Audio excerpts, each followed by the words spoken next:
जय हिंद दोस्तों, आप सब लोगों को मेरी ओर से गणतंत्र दिवस की हार्दिक शुभकामनाएं। आज हम राष्ट्रीय प्रतीक हमारा टॉपिक लिया है हमने, ठीक है। इससे कई कई क्वेश्चन एग्जाम में आते हैं।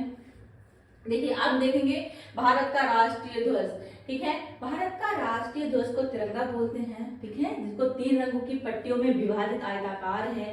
ध्वज की जो लंबाई चौड़ाई का अनुपात जो है वो कितना है, 3:2 है, ध्यान में रखिएगा, राइट। सबसे ऊपर पट्टी जो रहती है वो केसरिया रंग की है, उसका जो मतलब है वो साहस का प्रदर्शन करती है, ठीक है। बीच की जो सफेद रंग है वो शांति और सच्चाई का प्रदर्शन करती है, और सबसे नीचे जो हरी रंग की पट्टी रहती है वो उर्वरता और समृद्धि का प्रदर्शन करती है। ध्वज के बीच की पट्टी में एक नीला चक्र, इसमें 24 तीलियां हैं, जिनका प्रारूप सारनाथ में अशोक के सिंह स्तंभ पर बने चक्र से लिया गया है। ध्यान में रखिएगा, सारनाथ में अशोक के सिंह स्तंभ पर बने चक्र से लिया गया है। यह न्याय का प्रतीक है, ठीक है। पिंगाली बकाया द्वारा भारतीय ध्वज को तैयार किया गया था।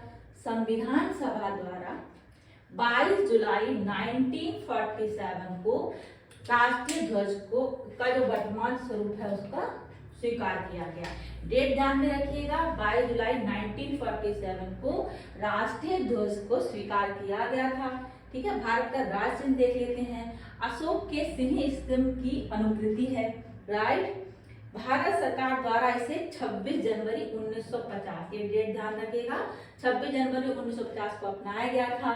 इस पर नीचे देवनागरी लिपि में क्या लिखा हुआ है, सत्यमेव जयते। जो सत्यमेव जयते है वो देवनागरी लिपि में लिखा हुआ है, जो कहाँ से लिया गया था, मुंडकोपनिषद से लिया गया था, ये ध्यान रखिएगा। भारत का राष्ट्रगान जन गण मन है। 24 जनवरी 1950 को संविधान सभा द्वारा इसको अंगीकृत किया गया था। डेट ध्यान रखिएगा, 24 जनवरी 1950 के संविधान सभा द्वारा अंगीकृत किया गया था। इसकी गायन की अवधि कितनी है, 52 सेकंड है। 27 दिसंबर 1911 कांग्रेस के कलकत्ता अधिवेशन, ठीक है, 1911 27 दिसंबर 1911 को कांग्रेस के कलकत्ता अधिवेशन में पहली बार इसको गाया गया था। इसे रविंद्रनाथ टैगोर द्वारा रचित गीतांजलि से लिया गया है, ठीक है, ये ध्यान रखिएगा, गीतांजलि से लिया गया है, जिसको रविंद्रनाथ टैगोर ने, ठीक है, रचित जो गीतांजलि है उससे लिया गया है, जनगण मन, ओके। भारत का राष्ट्रीय गीत वंदे मातरम है, जिसको 1950 को भारत के राष्ट्रीय गीत के रूप में अंगीकृत किया गया था। इसे बंकिम चंद्र चटर्जी द्वारा लिखा जो उपन्यास है आनंद मठ, ये ध्यान रखिएगा, उपन्यास आनंद मठ से इसको लिया गया था। 1896 में इसे भारतीय राष्ट्रीय कांग्रेस के अधिवेशन में पहली बार गाया गया, ठीक है, 1896। भारत का राष्ट्रीय कैलेंडर सत संवत पर आधारित 22 मार्च 1957 को अपनाया गया था, ठीक है, 22 मार्च 1957 को इसको अपनाया गया था। चैत जो माह है वो पहला महीना होता है, फाल्गुन माह अंतिम होता है, ठीक है, पहला माह चैत होता है और लास्ट वाला फाल्गुन होता है। इसे ग्रेगोरियन कैलेंडर के साथ अपनाया गया था।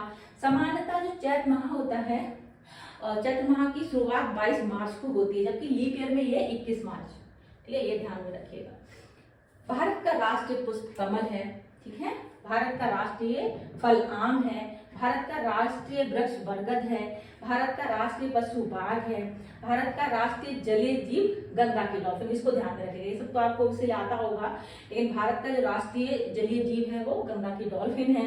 भारत का राष्ट्रीय पक्षी भारतीय मोर है। भारत की राष्ट्रीय नदी गंगा नदी है, ठीक है, आपको ध्यान क्या रखना है, वर्ष 2008 को इसको राष्ट्रीय नदी घोषित किया गया था, राइट।